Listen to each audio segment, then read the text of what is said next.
Hi everyone, welcome back to Pine Hollow Auto Diagnostics. The high mile 2000 Toyota Sienna V6 is back in the shop with a check engine light. It has 551,000 miles now. Really impressive. Seems to run pretty well. There's the odometer. And what's the code in the engine computer? P0325-Knock Sensor 1 circuit, bank 1 or single sensor. Uh-oh.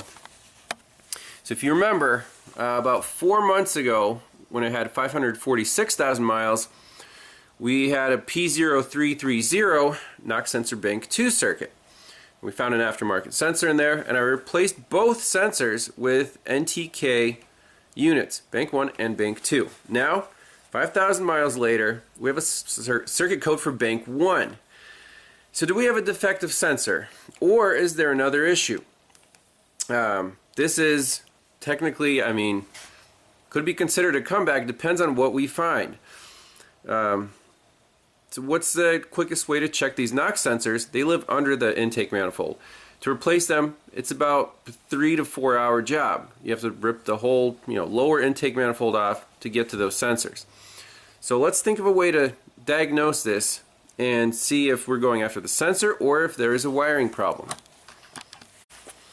Alright, so on the bench I still have the original bank 1 sensor that was tested good last time. This is the aftermarket bank 2 sensor that was faulty. So unfortunately the resistance check won't show anything. It's infinite resistance even though we know this sensor is good. I just proved that on the scope. That if you hit the vise with a solid metal object, you'll get a nice signature from the original bank 1 sensor. So the only way we can check these on the car is with a scope, and we can go to an intermediate connector. This EA1, so here's the little schematic. Knock sensor 2, knock sensor 1. So EA1, pins 1 and 3. Pin 1 is the signal, pin 3 is the shield. And then for knock sensor 2, EA2 is the signal. So EA1 connector lives right there, so that's the sub-harness for the knock sensors. And here is the pin out. So the top 2 pins, here's a little clip, are going to be the signal wires. So if we're looking at the engine side, or the harness side, pins 1 and 2 are here, and this is the pigtail side. So we're going to disconnect this, hook up a scope. Pin 1 is going to be our bank 1 sensor, so suspected bad, or that's the one that's setting a code right now. And then 2 is the known good. So we can hook up a 2-channel scope to these 2 pins and see if there's any difference when we give the engine a little knock with a pry bar or something. Alright, so I don't know how I missed the camera footage of actually testing these knock sensors on the vehicle, but 2 channels hooked up, bank 1 knock sensor, bank 2 knock sensor, and then I just tapped the engine block somewhere in the middle, kind of in the valley, with a pry bar. Very simple. Let's look at the signals on the scope. So I saved this capture. Blue is bank 1 sensor and the red is bank 2 sensor. And I was knocking the engine, actually on the bank 1 head. So check these signals out. So we can see they're fairly similar. However, there is a difference. Bank 2 sensor is definitely more active. There's more activity pretty much on every knock that I did, and the computer sees that and is saying bank 1 sensor is just setting a circuit fault, but it's just not producing enough voltage. You see the amplitude is at least half as big as the good bank 2 sensor, especially like right here. See that? It's almost not picking anything up. So there's no problem with the wiring or the continuity. It's just this brand new NTK sensor crapped out in 5,000 miles. I should have put OEM sensors on it. I broke my own rule. I thought I was going with the name brand, you know, OEM supplier, whatever. No, it's all made in China junk. Even the name brands are selling out. So basically, how do you fix this problem without tearing the whole intake manifold off? Keep watching. Alright, so I talked to the customer, discussed some options. We can always buy new sensors and replace them. However, can we do an experiment?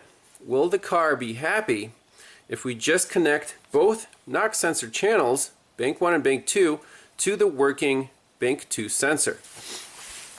So, on the pigtail, and by the way, someone already replaced this with it looks like a Dorman part number, 917032, made in Taiwan. So, I don't feel bad. What I want to do is the bank 1 channel, I'm going to cut the wire right here, this orange wire, they're both orange, and then just splice it into the bank 2 channel. Okay? And then leave this wire going to the bank 1 sensor out of it. So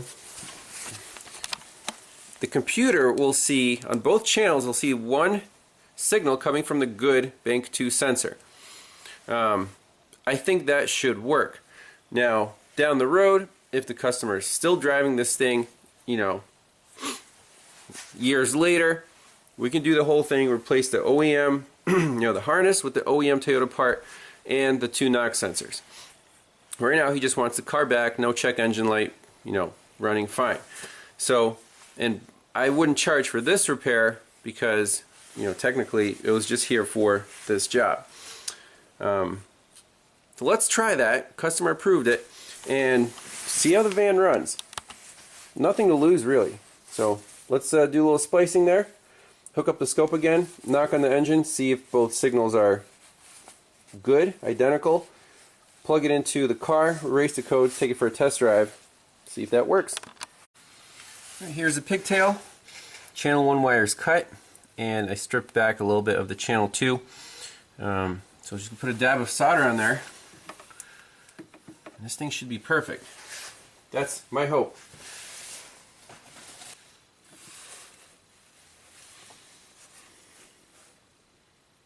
And this thing heats up so fast.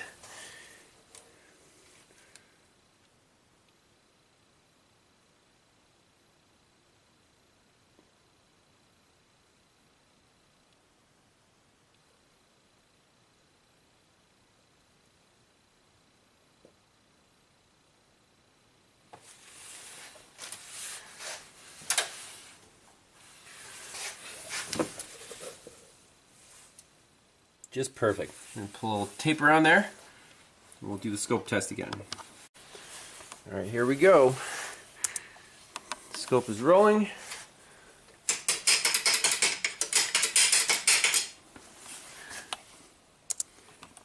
Obviously now the 2 signals should be identical. We see a lot more activity. So that's coming from the bank 2 sensor, which is still good. So let's plug it in, run the car, clear the codes. I think it should be in good shape.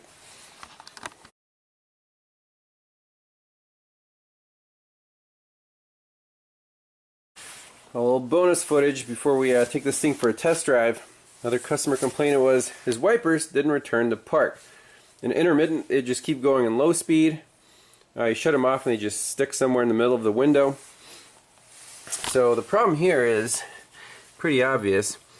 The middle pin, that's some water intrusion. That's the battery positive pin. So I took out the little retainer, and on this side of the wiper motor, the board comes off, and this is basically the sensing contacts that tell the the position of the wiper motor. So the middle pin is completely gone. It corroded away, and now the battery positive signal can't make it back to the switch to keep the wipers going until they reach the park position. How do we fix this? Well, I did get a Reman wiper motor, and I think we're just going to grab the board off of it and stick it on here because the motor itself is still perfectly fine, and it's a pain in the butt to disassemble everything. But here, just 3 screws. You can pop off this board, and let's see if we can rejuvenate this pin, or we might have to replace it to get these wipers working again. I got the pin extracted, and the male end broke off and is stuck inside the female end. Not a good situation there. I'm just going to try to gently, oh, here we go, it's moving. Gently extract that.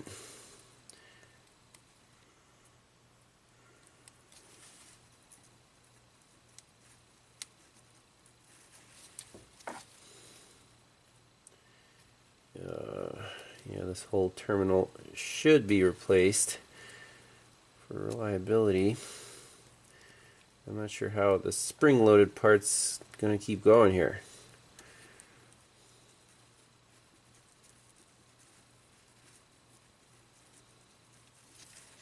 Yeah, that's what came out. Basically, it's just crumbling apart, and there isn't going to be any terminal tension on there if we put this back in, so I think we have to put a new terminal on. So I went to the Toyota dealer, got a brand new single terminal pigtail that we can replace this crusty one with. So this is about $8, but they are available, had it in stock, amazing. There's the part number. Let's pop this in, solder it on, install the replacement sensor board, and make sure this thing, make sure the wipers work. Take it for a spin, make sure the knock sensor works. So the board is on. Just for good luck, we'll give a little bit of a favorite deox it. And to prevent further water intrusion, I am going to put a little dielectric grease, or I use this stuff, just silicone paste, around here, kind of to help out the weather pack, seal that connector up tight. You can't hurt anything with silicone, so I figure that's shouldn't be a bad idea. Alright, perfect. Let's try out the wipers. Let's try it out. Key on.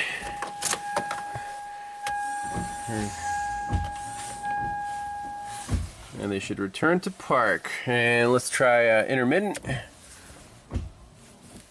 Beautiful.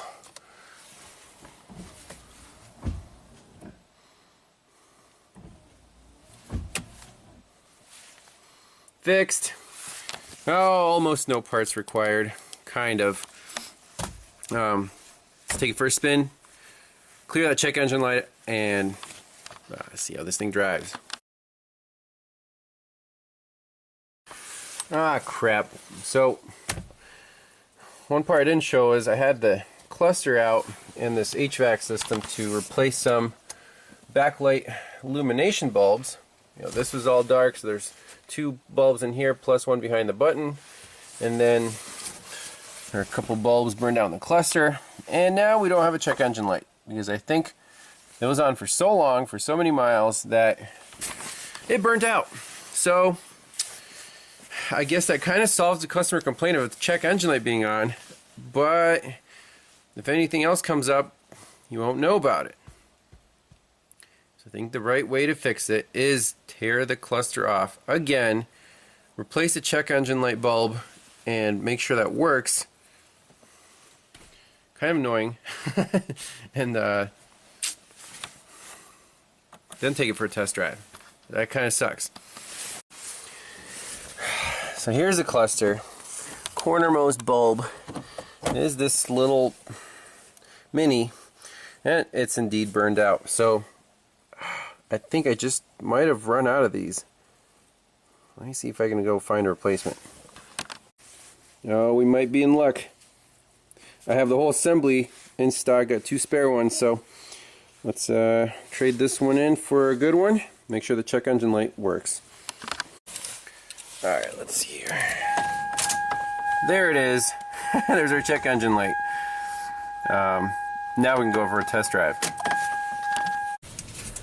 Let's do a little acceleration here.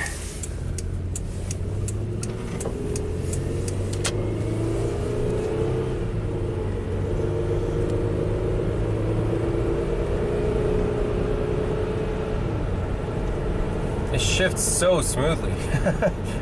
You would not say that this van has over 500,000 miles on it.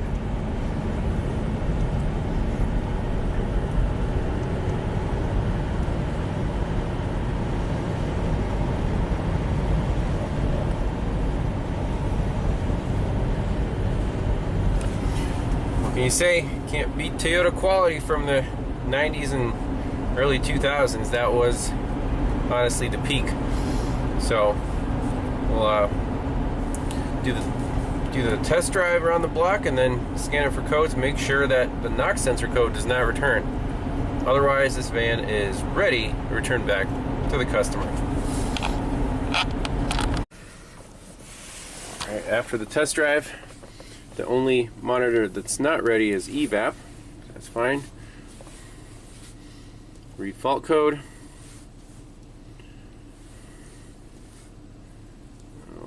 Toyota.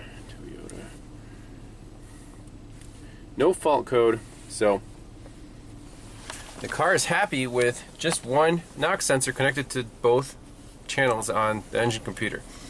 FYI, that's the poor man's fix, and I don't see anything wrong with it. The van drives absolutely like new. That's it. Customer will be pleased. Down the road, if the second new NTK sensor fails, which it's a shame that, you know, only lasted 6,000 miles. We can pop into brand new OEM Toyota sensors. Alright, thanks a lot for watching, and we'll see you in the next one.